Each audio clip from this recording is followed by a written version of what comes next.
Hello once again, witchy people. I'm being really organised. I have bought myself a book and I have been writing down plans.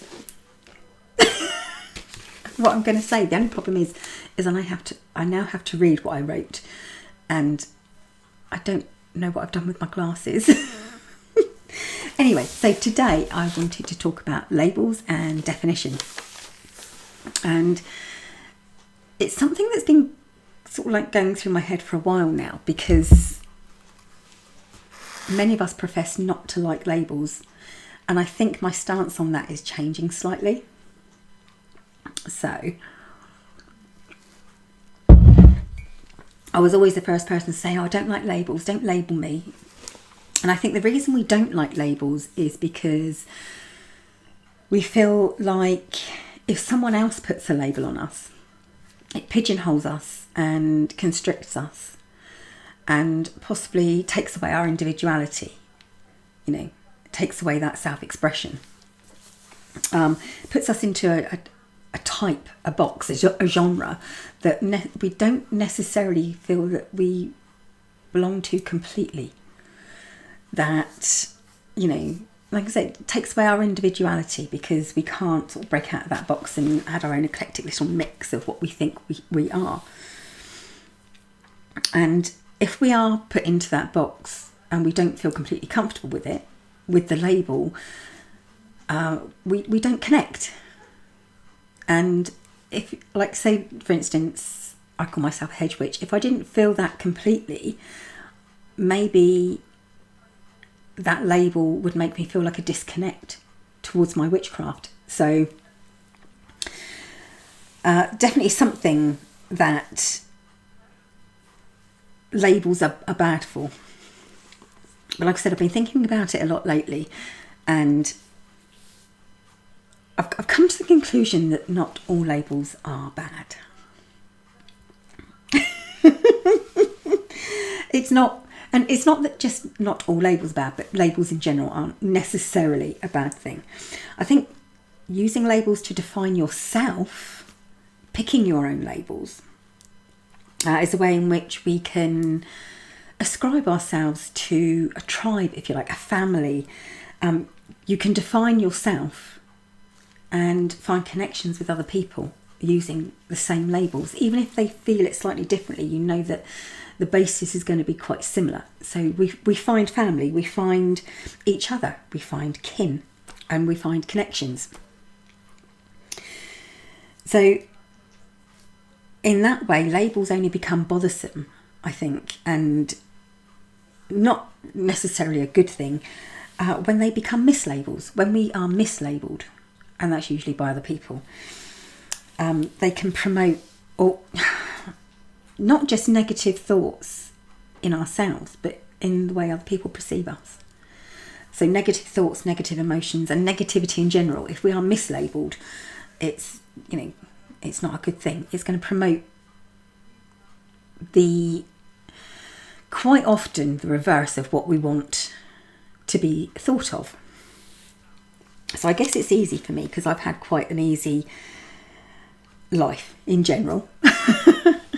My labels are easily defined and easily picked out. So it has been easy for me. So my labels are quite mainstream. They're very comfortable and mainstream.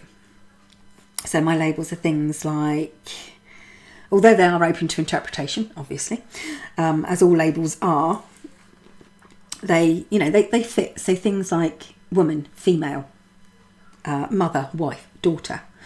These are labels that I've had that definitely, like I said, they're mainstream, they're easy. Pagan, witch. These are labels, even hedge witch, which obviously is a relatively new term, really, in the whole pagan genre. It is quite a new term, really. So these are all labels that I'm quite happy to be defined by these labels because I've got it easy.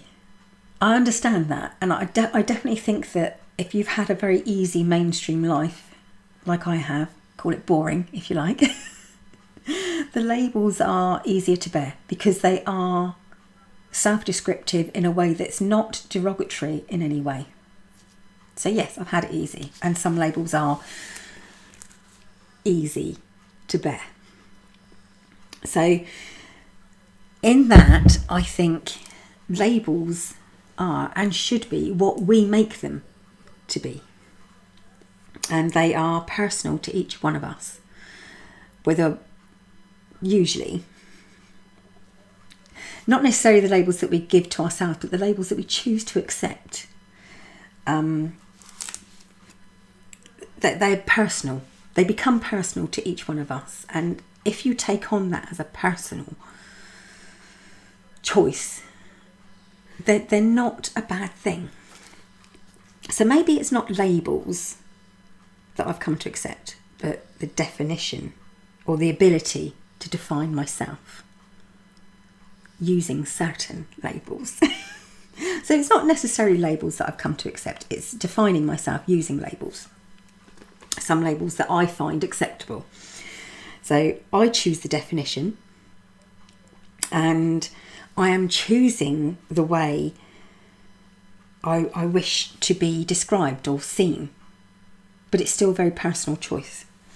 It's not okay to give someone else a label.